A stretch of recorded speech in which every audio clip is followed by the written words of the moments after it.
Hello, everyone, and welcome to Intuitive Astrology with Molly McCord. This episode is for the energies of May 6th through the 13th, and wow, what a week we have ahead. A lot of energy, a lot of changes and shifts, very dynamic, and it helps to be aware of what is going to be unfolding as we move into the middle of May. Thank you so much for joining me in this weekly podcast. There was no episode on Monday, so you didn't miss anything, but this episode is for Wednesday, and I do hope to be back with another episode next Monday. If by chance I am not, I will be back on Wednesday. So just a heads up that there's a lot happening in my life right now. There's a lot of changes and shifts, and just like you, I am doing the best I can, stabilizing, making the right choices, and taking each day as it comes. So let's take a look at what we have going on as we approach the Scorpio full moon on May 7th. The full moon is at 17 degrees of Scorpio, so this is where you want to find in your natal astrology chart which house is located there, where you are going to have an energy of transformation. And this happens in various ways, of course, and it does depend on your natal chart. Some people will feel this very intensely or very emotionally, and others will feel it perhaps not as much. You'll feel it as, okay, there's something shifting in me, there's changes, I can feel it, but it's not as intense. But what you want to identify is, again, that 17 degrees of Scorpio, the house is the area of life where this full moon is illuminating something for you, perhaps a fear, a lower level consciousness, something that you are done with or complete with. Again, this is the energy of endings and beginnings. And that Scorpio energy drives us. It's very passionate, it's very motivated, and it can also be quite decisive. So there could be something around this full moon where you have to make a decision, and the energy is going to really come up through your emotional, intuitive body, a sense of you just know. It's that deep knowingness that perhaps you can't quite identify, but you just feel it. So at the same time, Mercury in Taurus is sextiling Neptune in Pisces at 20 degrees. And what is interesting about all this is that we have a lot of spiritual support at this full moon for going deeper and trusting bigger. And there is always a dark night of the soul with Scorpio. It's that sense of, this is my fear, I can't see my way out of it, or I can't see the light at the end of the tunnel. This is where something is coming up for me that I don't want to feel powerless, or I don't want to engage in control dynamics, or I'm worried about finances, or what somebody else is going to do, or somebody else says. These are all Scorpio themes. And what you're looking at is how to reclaim your own power in any situation. And so the full moon is always a time of illumination. And this Scorpio full moon is also known as the Weizak full moon or the Buddha full moon, which is when Buddha was born, became enlightened, and died. And so it's the energy of reincarnation and regeneration. And think of that in terms of your own life and in your own world. Where are you regenerating? How are you regenerating? Are you trusting the forces that support you? Are you trusting what's behind you to guide you forward? It's a very powerful full moon, and it's meant to show us where we have untapped power, as well as more opportunities for raising our consciousness and stepping towards something that's truly what calls to you. I do have a separate video on YouTube for you talking about this Scorpio full moon, so I invite you to check it out. It's actually titled Emotionally Reprogramming Soul Stories. In other words, we are moving through a time of reprogramming what we've told ourselves about certain experiences and perceptions, perhaps relationships, situations in our lives. We are regenerating an energy within us that supports us at a whole new vibration and a higher level of consciousness. So please check out that video if you want to know more about this very powerful Scorpio full moon. So just after the full moon, On May 9th and May 10th, we also have encouraging energies with Mercury in Taurus. So Mercury is now making beneficial trines to both Pluto and Jupiter in Capricorn. When Mercury in Taurus trines Pluto in Capricorn at 24 degrees on May 9th, this is the energy of a powerful decision, a commitment, financial choices, something that has a clear yes. There could be an energy here of clarity in your mind. Something clicks and connects. Mercury being our minds, communications, words, what we say, what we do. Powerful information is at hand on May 9th and May 10th. This can be powerful choices and developments. This could be something very tangible and clear. This is happening in the earth signs. So it can be evidential. It can be something that you see that comes through or comes up. This could be a contract. This could be something in writing. It can be a project. It could be something that you're committing to for the long term, such as, say, a job or career change. This is a great time for making decisions because you know that they are going to serve you for the long term. And that's always what Capricorn reminds us of. Well, where are you going for the long term? How are you going to get there? What's the plan? What's the strategy? Let's look at this in realistic terms. What are the correct guidelines? What is the right timing for everything? And when Mercury, the messenger, comes through in that beneficial trine, something clicks, something connects. So I hope it is a day of good news for you. Again, that's May 9th. And I hope there's something that you've been waiting on that shows up. And considering the state of our world and what we've all been moving through in recent months, we're all ready for that, right? We're all ready for something to be beneficial in its own change. This is a transformational energy because anytime a personal planet connects with Pluto, something shifts. Something can really step into a new awareness, a new potential, a new possibility. And important to note that when Mercury was in Aries in April, there was a square to this Pluto in Capricorn. And that would have been a power struggle, unexpected communications, something coming through that made you angry. And now there is a flow, a harmony, perhaps even peace and calm, which Taurus really values, is how can we have some serenity right about now. So I really hope that this is something you connect with in your world. May 9th. Now, May 10th is also a powerful day with Mercury in Taurus, but it's a little bit more dynamic. So Mercury is going to trine Jupiter in Capricorn at 27 degrees. This means that Mercury in Taurus is at 27 degrees of Taurus, and this is a Pleiadian degree. This is a cosmic galactic energy. This is where we're meant to stay aware of the bigger cycles of the planet, of more that's happening and unfolding, more cosmic messages, and even something coming through that perhaps you felt or you sensed and then it shows up. And it's interesting because Mercury in Taurus also squares Mars in Aquarius on May 10th at 28 and 29 degrees. Now that's because Mercury is moving fast as it prepares to enter Gemini on May 11th. So there's a lot happening May 9th, May 10th, and May 10th has this energy of something bursting, breaking through, because Mercury in Taurus squaring that Mars is going to bring something, it's like a pressure point. It's a pressure point because both Taurus and Aquarius are fixed signs that do not budge and do not compromise, and they're meeting up in a force of wills, but Mercury doesn't care because Mercury enters Gemini a few hours later. So there could be a standoff. There could be something that really upsets you or frustrates you. And then Mercury enters his home sign of Gemini on May 11th, and he's got better things to do. And he's not stuck, and he's not going to stand in this power of wills. And he's like, sorry, I have other things to go take care of.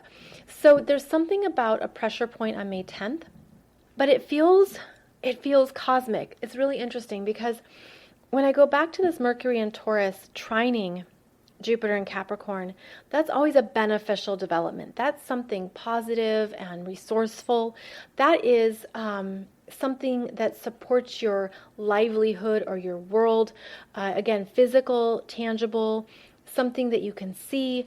And it feels like May 10th has something we're meant to make a decision on to set ourselves free. Set yourself free from something that maybe has felt burdensome or heavy. Look at where you can make a good choice for yourself for the long term. Because with that Jupiter in Capricorn there, it's funny, if you've listened to the show for a while, I've talked about how Jupiter in Capricorn is an abundance of caution. And how many times have we heard that in recent months? An abundance of caution. Well, now Mercury in Taurus comes through and says, well, let's make some new choices and decisions here. And Jupiter says, okay, yeah, I'll support you with that. That sounds good. And there are openings, there's flow, there's something that moves May 10th. But then it comes up to this square of Mars and Aquarius that says, well, no, don't do it that way. Do it this way. This is how we're doing it. This is how we're going to make it happen. And then Mercury does a standoff and then enters Gemini. So it's a very interesting time. I feel like we have to be very fluid and we have to be aware of the multiple cycles of energies that are supporting us in following what you know is right for you now. And interestingly, it might not have been the choice you made 2 months ago.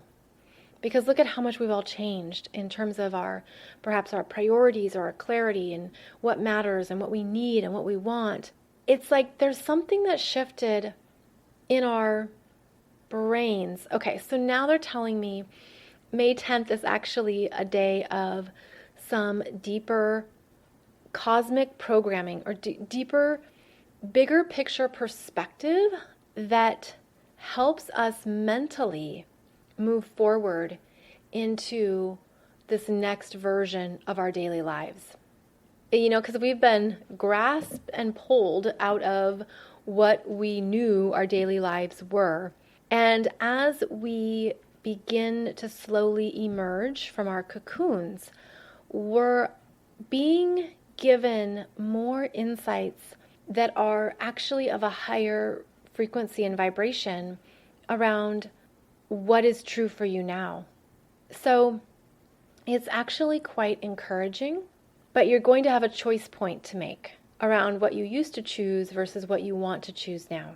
Oh, but wait, we're not done with May 10th, because May 10th is also the day that Saturn stations retrograde at nearly 2 degrees of Aquarius. And so whenever Saturn is slowing down like this, we are really needing to take our time because Saturn's about timing. And so you might need time to sit with something. You don't want to be rushed. Give me a moment. Let me get back to you in 24 hours. Use this to your benefit. Saturn stations retrograde May 10th, and it's allowing us to take in what has changed in our world, to take in what has shifted and what has moved, and to look at what we want to establish going forward. And that it's okay if you need time to figure it out. Now, Aquarius is about the bigger systems of our world, and I think of it in terms of an automobile, for example, and all the various systems that compose an automobile that make it run, or an airport, and all the various systems in an airport that keep us running on time, keep the planes leaving. I mean, I realize none of us have flown in months, but the airports are very Aquarius in all the various systems and logistics and things that need to line up and be in place to keep it running. Well, clearly, Saturn has been testing these systems, right? It's been testing the efficiency of these bigger systems that we've been using for decades. And we're looking at, okay, how is air travel going to change? How are airports going to change, for example? And Saturn comes through and shows us a reality check. Now, in your own world, in your own life, you would want to look at where 2 degrees of Aquarius is. And Saturn is slowing down right here and sitting on this point in your chart, in this house, and showing you something that you're meant to see in your life. And Saturn is about our real world experiences, how we take responsibility, how we mature. It's probably been bringing you something new in your life that you need to deal with. And that's simply because now Saturn is in Aquarius, and we're looking at where we're going next from here. Also, a heads up that on YouTube and as well as on this podcast, I did 2 episodes for you on Saturn in Aquarius, part 1 and part 2. So be sure to listen to those episodes if you want to know even more about the Saturn energy in Aquarius, and perhaps that will even help pinpoint some things that you've been experiencing in your own life too. So we have a busy day. Busy week. Let me just review. Again, May 7th, Scorpio full moon, as well as Mercury and Taurus sextiling Neptune and Pisces at 20 degrees. May 9th, Mercury and Taurus trining Pluto and Capricorn. May 10th, Mercury and Taurus trining Jupiter in Capricorn, Mercury and Taurus squaring Mars in Aquarius, and Saturn stations retrograde. Now, on May 11th, Mercury enters his home sign of Gemini, and this is where we get busy, busy, go, go. Mercury loves being in his home sign, and he becomes a multitasker. He has so many ideas, so many things to say, so many places to go, and life gets busier when Mercury enters Gemini. So on May 11th, it could be interesting to see what things are lifting in terms of the bans and the quarantines, what businesses are opening, and how we have that urge to get out and go check it out and socialize, even if it's from 6 feet apart. There's something about this Mercury in Gemini that's very restless and is ready to go. And then the next day, May 12th, Venus stations retrograde at nearly 22 degrees of Gemini. So 2 planets in Gemini, allowing us to look at our ability to connect with people, to take in information, how we think, how we process, and wanting to find joy in those social experiences as well. So this is quite interesting because here we have emerging Gemini energy, which is getting back out in the community, which is getting back on the subway or getting a daily commute, checking out what businesses are open, going out to see what's going on in the world, catching up with friends or people you haven't seen. So there is this energy of opening in the middle of May as more planets move into Gemini. Also on May 12th, Mercury is going to trine Saturn in Aquarius at nearly 2 degrees. And that can help with communications, projects, ideas, anything that you want to say yes to. So Mercury has this very interesting dance over the next week. Mercury trines Pluto and Jupiter in Capricorn, right? Which is the way ahead, the plans you're committing to, what you need to do, the work, the responsibilities, where you're saying yes. Then, after Mercury moves into Gemini, trines Saturn. And that Saturn in Aquarius energy is actually quite similar to the planets in Capricorn in that it's about your commitments, but it can include other people. It can be much more vocal and more about communications because now the trine is in an air sign. So we're looking at what we need to express and say, what we need to write, share, what we need to put out there, how our ideas in our mind are flowing again, and there's more conversations or more stimuli. But this is also a positive development for Mercury. So Mercury is going to have a really good week. And, that's a welcome development considering how there was that 1 week in April where Mercury was under a lot of tension and a lot of stress. What was that? The 19th, April 19th through the 25th, I believe. Well, now Mercury is moving ahead and making progress. So I hope that you hear some good news or that there's something that comes up that is encouraging, and you could also just feel that you're ready for next steps or ready for something to develop and grow. May 13th, Mars enters Pisces. And this is always an interesting transition because Mars is the masculine, and it's how we go for something. It's how we say, this is what I want, I'm going to make it happen. It is the assertiveness or competitiveness of Mars. Mars is our ability to say, I will make this happen by my own sheer will. Well, all of that gets removed when Mars is in Pisces, because Mars is in Pisces must surrender. And now his human will must be second to spiritual will, the spiritual will of Pisces. So this is a weakened Mars. This is a Mars who can't navigate through the usual means or in a place of comfort. This is a Mars who has to navigate by his intuition, by his feelings, and stay out of anything immediate. It's a very interesting energy whenever Mars is in Pisces. So what we're seeing here is a surrender, and that's also one of the themes of May, as Venus in Gemini squares Neptune and Pisces at 20 degrees throughout the month. So there's something about this next week that, as busy as Mercury is going to be with information and things that are clicking and coming together, the relationship energies of Venus and Mars are in a place of I don't know and a surrender. It's a trusting and faith energy. Venus the feminine, Mars the masculine, both being strongly influenced by Pisces. So you'll stay busy. There's a lot of busyness over the next week, but there's also blurriness. Busyness and blurriness is what the weather is here over the next week. But wait, we're not done. Because now, on May 14th, Jupiter stations retrograde at 27 degrees of Capricorn. So there's a lot happening in this next week where Saturn stations retrograde, Venus stations retrograde, and Jupiter stations retrograde.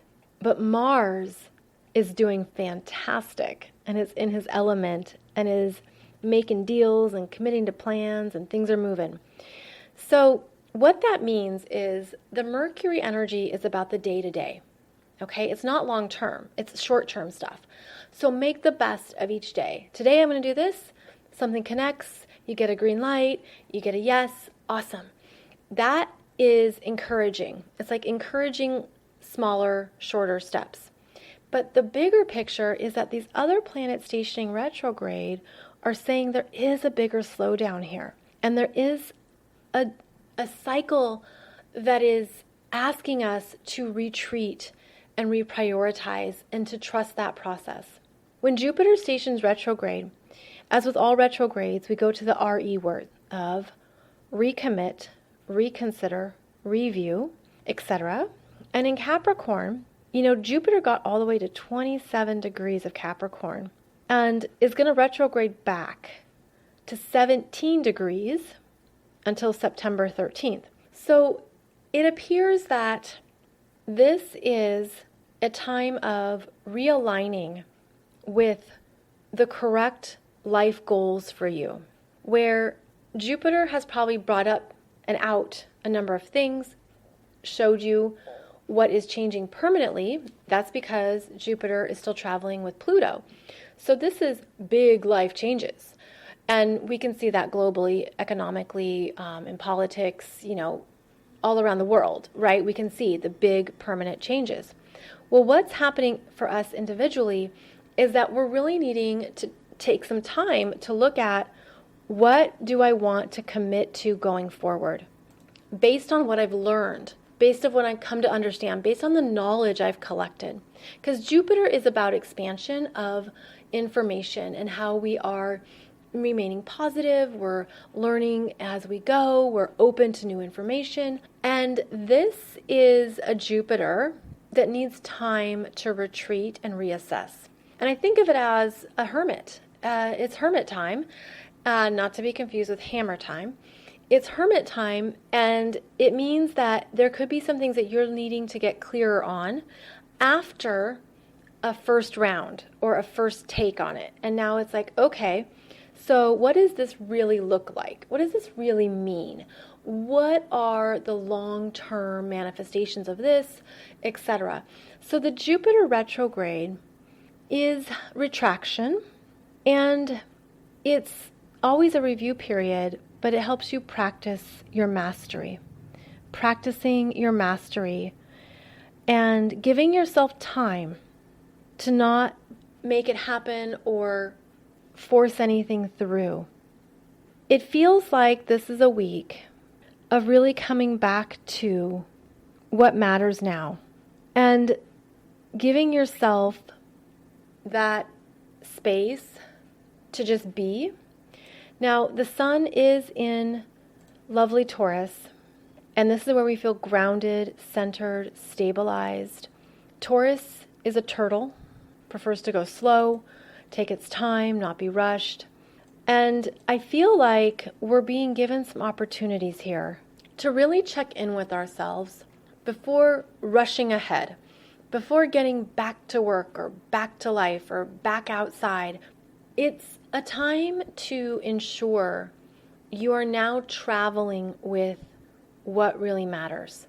And you could have undergone some big life changes or some big decisions over the past number of months, not to mention since the beginning of the year. And so we're being asked to really stabilize what is necessary and how am I loving myself through this time, through this period?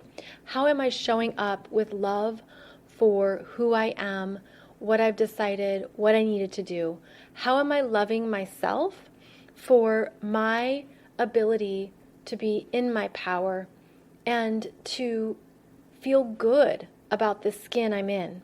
When we really have an understanding of loving ourselves, it's a game changer because you say no to what you used to say yes to, or you say yes to all these new things that you didn't think were possible. So what you want to do is continue to breathe, keep breathing, and allow every breath to go deep into your belly. And I'm seeing that as a form of rooting the energy, of the air coming in and really feeling it in the body before the exhale. And that this is how we stabilize ourselves, we remain strong in ourselves, and we connect to the power of life, the power of this life. And I'm feeling like one of the best things you can do going forward is to travel with a deeper sense of trust in yourself and what you can move through. And that reinforces your self-reliance, another Taurus theme. Your ability to take care of yourself, your ability to stand strong in what you know is true for you. This is where you can truly feel a sense of groundedness that I'm getting the image of, when you stand up straight and your feet are flat, and then you imagine the bottoms of your feet, the soles of your feet being firmly rooted in the earth. But then that energy runs back up your physical self, back up through the chakra systems, and back up through to spirit. And there's this lovely dynamic that takes place where you are rooted and grounded, but also connected and free. And I feel like the rest of this year, people are going to be making big life choices. If you haven't already, it's just something about this pressure cooker and intensity of energies we've been in that there's things we can't deny. And when you operate from a higher level of consciousness, you can make better decisions for yourself that are really in alignment with who you are, what you need, and what you've learned about your own journey. So I feel like this next week, with 3 planets stationing retrograde and a very busy Mercury, we're going to have some opportunities to make some very clear choices and decisions rooted in a higher sense of self-respect, self-love, and self-worth. And so as this Mercury continues on, make sure and ask yourself, stop and pause and ask yourself if what you're choosing, if what you're saying, if what you're deciding honors you, honors your sense of self, honors your love of self. And if not, give yourself a pause to really get clear on what that would look like. Because now we have a higher responsibility to show up in the world with this sense of, it's like a truth and a sense of, this is what I am. This is what I need. This is what I require. This is what I require. And I feel overall, it's a very strong energy. It feels quite strong.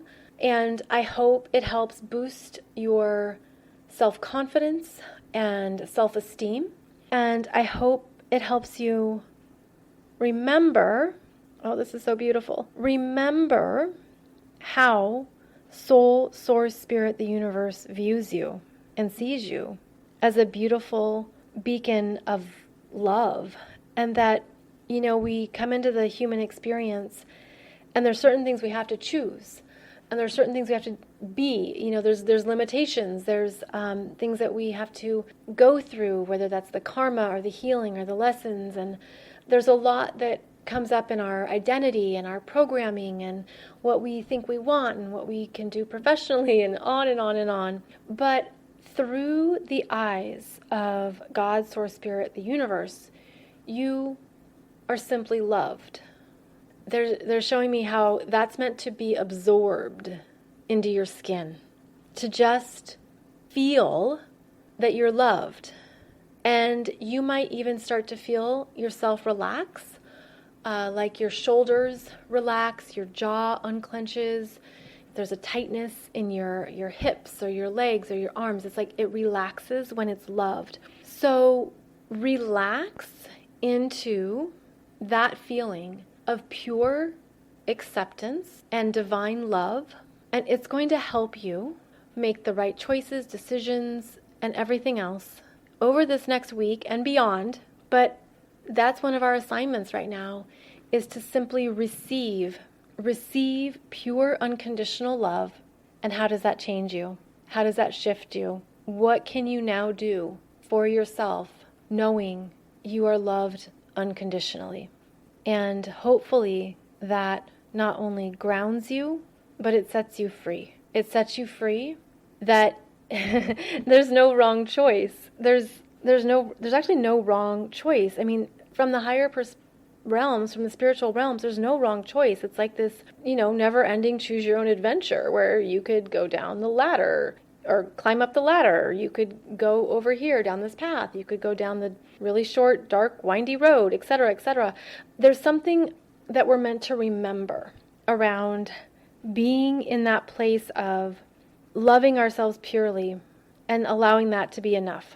And as I say this, I have to do a short plug for a book called Modern Heroine Soul Stories that I created from the stories of 24 women, and it's about each woman's facing their own fear and facing their own shadows. And one of the chapters is called Pure Acceptance, or includes a lesson of pure acceptance. And it's when Lauren Watson was diagnosed with cancer twice. And what she learned through that experience, how she became stronger and more trusting. And it's a really beautiful chapter. So as I was saying pure acceptance, it reminded me of her story, of one of the soul stories in this book, because, we feel so alone at times. But the truth is, so many of our stories are universal. And so many other people know exactly what we've been through, or exactly what it feels like to go through a certain life-changing experience. So again, that book, Modern Heroine Soul Stories, is a compilation of books from different women about all these different areas of life that transform them. And I share that because I feel like it could help you remember you're not alone, no matter what you might be going through. So That's all I've got for today's show, actually. And I so appreciate your time, energy, and presence. Thank you so much for joining me. If you still want to join the May 2020 Soul Growth Astrology webinar, it talks about all of the astrology of the month, and May is a long month. And if you use coupon code Taurus, you can get it for $11. And it's also an important month because we're preparing for eclipse season in June. So there's things that we need to stabilize and understand here in order to navigate some bigger waves coming up in June. So my friends, thank you so much for joining me. I hope to be back on Monday, but if not, I will be back next Wednesday. In the meantime, you can find out more about my current astrology classes and programs at mollymccord.online. That's also where you'll find business development videos and support. It's really geared for anyone stepping into their soul mission and their soul work. And then also at consciouscoolchic.com, that's where you'll find out more information about my 12 books, as well as audiobooks, spiritual teachings, and consciousness topics. Thank you so much for joining me. Have a beautiful week ahead, and I'll see you back here soon.